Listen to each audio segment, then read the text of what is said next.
بسم اللہ الرحمن الرحیم۔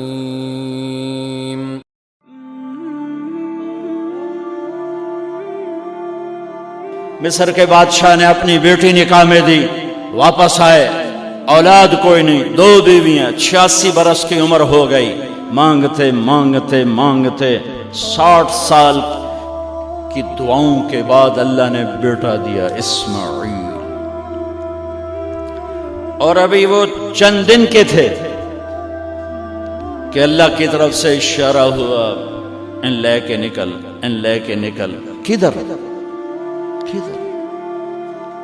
اللہ نے سارا کے دل میں ڈال دیا، کھچاؤ، دل بند کر۔ سارا کہے بڑی بیوی، انہوں میری اکھیاں تو دور کر، میرا دل کٹیندا ہے، انہوں اولاد ہوگی مینوں نہیں ہوئی، انہوں میری اکھیاں تو دور کر، میں نہیں ویکھ سکتی۔ انہوں نے سمجھا سوکن پنا ہے۔ جبریل آ گیا کہ اللہ تعالیٰ فرما رہے ہیں جیسے کہہ رہی ہے ویسے کرو، لے جاؤ۔ کہ اللہ کہاں لے جاؤں؟ کہاں جہاں ہم کہیں۔ کہا تو یا اللہ میں جاواں کیویں؟ کہا جبریل آئے گا زندگی میں پہلی دفعہ، کائنات کی زندگی، کائنات کی زندگی میں پہلی دفعہ جبریل انسانی شکل میں اونٹ پہ آئے، آگے جبریل اور پیچھے ابراہیم علیہ السلام، بچہ اور بیگم بھی ہاجرہ 20-22 سال عمر۔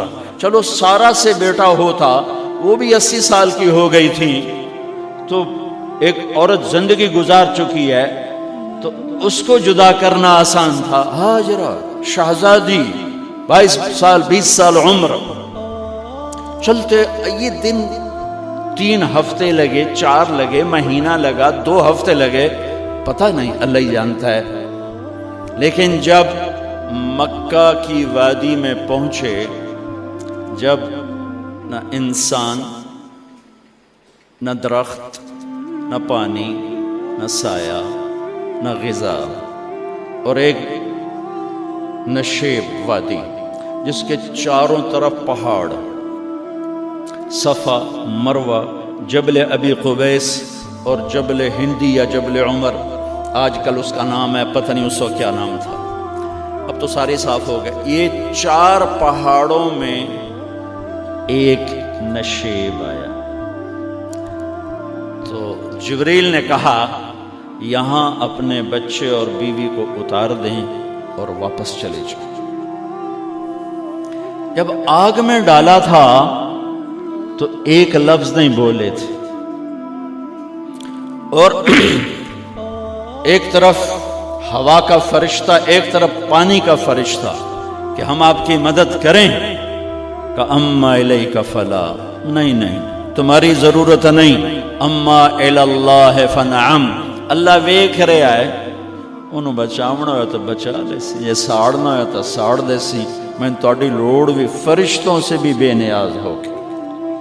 اور آگ کی طرف جا رہے ہیں خاموشی کے ساتھ، بس ایک لفظ، حسبی اللہ ونعم الوکیل، حسبی اللہ ونعم الوکیل، تیرے سپرد ہر شے۔ اس خوفناک آگ کے سامنے ایسا صبر، ایک لفظ نہیں بولے۔ جب جبریل نے کہا ایتھے چھوڑ دے ہو، ایک دم یہاں کیسے چھوڑ دوں؟ یہاں تو نہ کوئی انسان ہے، نہ اسباب زندگی ہیں، نہ پانی ہے، کچھ بھی نہیں ہے، کیسے چھوڑ دوں؟ کہا آپ کے رب کا فرمان ہے یہیں چھوڑنا، کہ اس بچے کی پشت سے آخری نبی تشریف لائیں گے اور اس وادی کو میں تشریف لائیں گے۔ اسلمت لرب العالمین، ٹھیک چھوڑ دے۔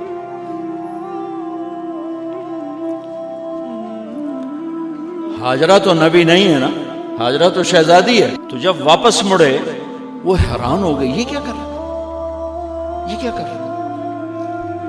تو انہوں نے پوچھنا شروع کیا، اب کیا، یہ کیا، مجھے کیوں چھوڑ کے جا رہا ہو؟ امر، خاموش، جواب نہیں دینا۔ بچہ گود میں ہے. تصور کرو 4000 سال پہلے دا مکہ میں کیویں وکھائی، میں آپ نہیں ویکھ سکدا تو انہوں کیویں وکھائی. کالے پہاڑ، انسان نہیں، ہوا کی سنسناہٹ، دھوپ کی تپش، پہاڑ کی آگ. پتہ نہیں کون سا مہینہ تھا اللہ ہی جانے. اور وہ جاری ہیں ساتھ ساتھ. کیوں؟ میرا قصور کی ہے، میں نے چھڑیا کیوں بھائی؟ جاندہ کدے پہ ہیں؟ کوئی غلطہ دس. چلتے چلتے کدئی پہنچے. کدئی کوئی 3 میل 3 میل. تو ہاجرہ کو خیال آیا یہ اللہ کے نبی ہیں، کوئی اتو نہ گل آئی ہوئے. تو 3 میل کے بعد اللہ امرک، کیا یہ اللہ نے کہا ہے کہ میں نے اتنے چھاڑ دے تو میرے پتر نو؟ اللہ کیا ہے؟ تو ابراہیم علیہ السلام نے سر ہلا کہ اذن لن یضیعنا اللہ. ایک اور ہاجرہ نے جنم لیا. پہلے ایک ماں بن کے سوچ رہی تھی، بیوی بن کے سوچ رہی تھی، اب وہ ایک مومنہ بن کے سوچ ابھری، ایمان والی بن کے سوچ ابھری. اچھا جاؤ، جس رب نے کہا ہے وہ رب مجھے ضائع بھی نہیں کرے گا. میں جب تصور کرتا ہوں میری آنکھوں کے بند ٹوٹ جاتے ہیں کہ اس نے خامند کو جاتے ہوئے کیسے دیکھا ہوگا. پچھا پیکے تک کوئی نہیں جتنے اس جاتے بہ جاؤں. کوئی 4 بندے بھی کوئی نہیں، چلو پردیسی صحیح. عزت دا زمانہ آئی، ہر ایک دی بیٹی نو بیٹی سمجھا جاندہ آئی. پیچھے کوئی نہیں ہے، وہ اپنے خامند کو دیکھے جا رہی ہے اور وہ پیچھے مڑ کے دیکھنے کی ہمت نہیں فرما رہے ہیں. جب وہ چلتے چلتے پہاڑ کی چوٹی سے نیچے اترے، پھر وہ بوجھل قدموں سے واپس ہوئی.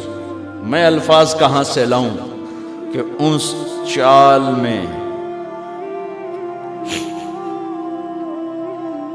درد دل میں ہوتا ہے. مجھے لگتا ہے ان کے روئے میں درد تھا. جن پتھروں پہ قدم رکھ رہی تھی وہ بھی رو رہے ہوں گے اس وقت. جو ہوا ٹکرا رہی ہوگی وہ بھی دھاڑے مارتی ہوئی گزرتی ہوگی. چمکتا سورج آگ برساتا ہے، وہ آنسو برسا رہا ہوگا اس وقت. اور ابراہیم جیسی ہستی، عزم کے پہاڑ، صبر کے پہاڑ، جب پہاڑ سے نیچے ہوئے تو ایک دم اونٹ سے چھلانگ لگا تھا. بیوی نے نہیں دکھایا. جب نیچے ہو گئے، بیگم غائب ہو گئی، پہاڑ سے نیچے اترے، پھر یوں منہ کر کے ہاتھ اٹھا، ربنا انی اسکنت من ذریتی بواد غیر ذی زرع عند بیتک المحرم. میرے رب تو میں نے امر کیتا ایتھے چھڑ، اے جنگل نہ بندہ نہ پرند، میں چھڑ کے اے جاندہ پیا. اسلمت لرب العالمین. ابراہیم علیہ السلام کی زندگی پیغام ہے. ہمیں بیوی بچہ چھوڑنے کو نہیں کہہ رہا، ہمیں کہہ رہا ہے جھوٹ چھوڑو، فحاشی چھوڑو، بدماشی چھوڑو، بددیانتی چھوڑو، خیانت چھوڑو، شراب چھوڑو، بدکاری چھوڑو، جوا چھوڑو، ظلم چھوڑو. ہم سے یہ مطالبہ، چھوٹا جا مطالبہ ہے. ابراہیم کے آگے تو 2 بیویاں اور بیٹھی تھیں، ایک سارا، ایک مدین کی ماں، 2 بیویاں. فلسطین کی بستی آباد، سرسبز. ہاجرہ کے پاس کیا تھا؟ کالے پہاڑ، پانی بھی کوئی نہیں ہے. مجھے خیال آتا جب رات آئی ہوگی تو رات کا اندھیرا، پہاڑوں کا اندھیرا، کالے پتھروں کا اندھیرا، گہری وادی کا اندھیرا، ان سارے اندھیروں میں ایک عورت کا تصور کرو، معصوم بچے کو گود میں لے کے جب بیٹھی ہوگی تو تاروں نے ابھر کے دیکھا ہوگا کہ یہ کون مائی ہے. تاروں کو مسکراہٹ سے تشبیہ دی جاتی ہے. میں کہتا ہوں اس رات تارے بھی روئے ہوں گے، چاند بھی حیران ہوگا، ایک چکرے کون بی بی بیٹھی ہوئی ہے. اس مائی کی رات کیسے گزری، آنے والا گرم دن کیسے گزرا، پانی ختم ہوا، بچے کی ایڑیاں اور آہو بکا، اللہ زمزم پہلے کیوں نہ کڑھیا؟ اللہ کو پتا تھا میں نے زمزم نکالنا ہے، پہلے کیوں نہیں کڑھیا؟ انہوں روایا کیوں؟ مانو دوڑایا کیوں؟ صفا مروہ پھر سینہ پاٹ گیا۔ یہ میرے اللہ نے دنیا کو امتحان کی جگہ بنایا ہے۔ وہ الف لام میم احسب الناس ان يتركوا ان يقولوا آمنا وهم لا يفتنون ولقد فتنا الذين من قبلهم فليعلمن الله الذين صدقوا وليعلمن الكاذبين۔ میں تسی کلمہ پڑھا ہے نا میرا، اب میں امتحان لوں گا۔ تسی پہلی تو دوئی چ نہیں جاون دین دیو جب تے امتحان پاس نہ کرے۔ پہلی تو دوئی بھی کوئی کلاس ہوندی نہیں، امتحان دیو پاس ہو گئے، چلو ہن دوئی بہاؤ، نہیں پچھا لے جاؤ۔ ہے میرا اللہ کہتا تمہیں جنت دینی ہے، اپنی رضا دینی ہے، تھوڑا تو مینوں کھڑکاون دیو، کچھ تو میں کھڑکاواں گا، لیکن اوئے ہائے اتنا نہیں۔ جب میں صفا مروہ چلتا ہوں تو مجھے اماں ہاجرہ کا خیال آتا ہے کہ ہم تو گیلری میں چل رہے ہیں بڑے آرام سے، وہ تو ایک پہاڑ پہ چڑھتی اترتی، دوسرے پہ چڑھتی اترتی، انہیں پتا تھا اللہ کی قسم کوئی انسان نہیں، لیکن بچے کو تڑپنا دیکھ نہیں رہی ماں، دیکھنے کی جرت نہیں ہے۔ صفا مروہ صفا مروہ صفا مروہ صفا مروہ، 7 چکر کے بعد نا وہ ہمت جواب دے گئی۔ اگر ہمت ہوتی تو شاید وہ اور چلتی، اور بے بس ہو کے گری ہیں، اور آخری نظر بیٹے کو دیکھنا چاہا کہ میں ایتھے مر جاواں او اتھے مر جاواں، نہ او میرا مرنا ویکھے نہ میں او دا مرنا ویکھ۔ جس امت کی بنیاد اتنی بڑی قربانی پر ہو، وہ امت کہے سود کے بغیر گزارا نہیں، جھوٹ کے بغیر گزارا۔ سارے بازار کے تاجروں سے پوچھو، کہتے ہیں جھوٹ کے بغیر دکانداری۔ سارے میں وکیلوں کو کیا کہوں، قانون ہی کالا ہے، وہ کہتے ہیں جھوٹ کے بغیر کیس نہیں۔ سیاستدانوں سے پوچھو، جھوٹ کے بغیر سیاست نہیں۔ کہاں سے لائے ہو یہ علم؟ کس کو جھٹلا رہے ہو؟ اپنے نبی کو؟ کون سے پیمانے بنا دیے تم نے؟ تو کلمہ توحید و رسالت کے، عشق رسول کے کون سے پیمانے بنائے ہیں؟ میرے نبی نے فرمایا میرا امتی ہر گناہ کر سکتا ہے، ایک جھوٹ کبھی نہیں بولے گا، ایک دھوکہ کبھی نہیں دے گا۔ سارا پاکستان جھوٹ اور دھوکے کا گٹر بن گیا ہے۔ بازار، شہر، دیہات، منڈیاں، فیکٹریاں،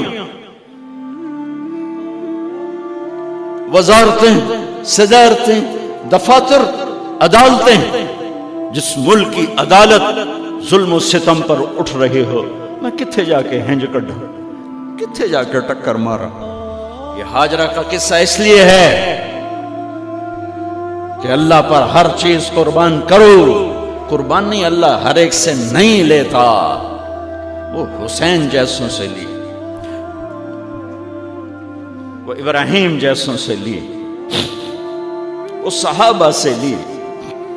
ایسی ہمیں گندگی کے کیڑے، تو وہ گر گئیں کہ میں یہاں مر جاؤں، اسماعیل وہاں مر جائے، اور نہ میں نے ویکھے میں نے ویکھے، لیکن ایک ایسے الوداعی نظر ڈالی کہ پتہ نہیں کہ میں مردہ پہ ہے۔ تو میرے رب کا غیبی نظام حرکت میں آ چکا تھا۔ ایک خوبصورت جوان کو دیکھا جو وہاں کھڑا ہوا ہے، تو ماں کی ممتا نے پھر انگڑائی لی اور پھر دوڑی، ساری تھکاوٹوں کو بھلا کر، پھٹے ہوئے سینے کو بھلا کر قریب آئیں تو وہ تو غائب ہو چکا تھا۔ جبریل انسانی شکل میں پر مارا، بچے کی ایڑیوں سے زمزم نکالا، پانی کا چشمہ نکالا، اور وہ غائب، اور پانی ابل رہا تھا۔ ان کا زمزم زمزم، عبرانی زبان میں زمزم، رک جا رک جا۔ میرے نبی نے کہا اللہ میری ماں کا بھلا کرے، وہ زمزم نہ کہتی تو یہ پورا اللہ دریا بنا دیتا، پر اللہ نے انہوں کھوئی بڑا بنائی، دریا نہیں بنا بنا۔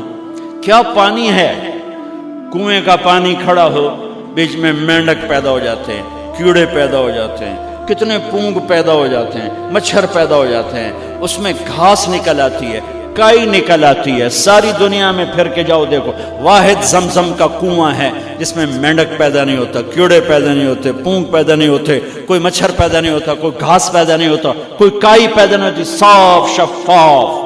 اور جو ہی اوپر سے موٹر چلتی ہے پانی کو کھینچنے کے لیے تو 6-7 سوراخ ہیں. سب سے بڑا سوراخ بیت اللہ کی طرف ہے، حجر اسود کی طرف ہے، اس سے پانی ابلتا ہے طوفان کی طرح، اور جو ہی موٹر بند ہوتی ہے تو وہ چشمے کا پانی، وہ سوراخوں سے پانی بند ہو جاتا ہے. یہ میرے رب کی مدد، نصرت، کہ تم اللہ کو راضی کرنے کے لیے قدم اٹھاؤ، تمہارا ہاتھ پکڑ لے گا، تم اس کی رحمت تمہیں اپنی چھاؤں میں لے لے گی.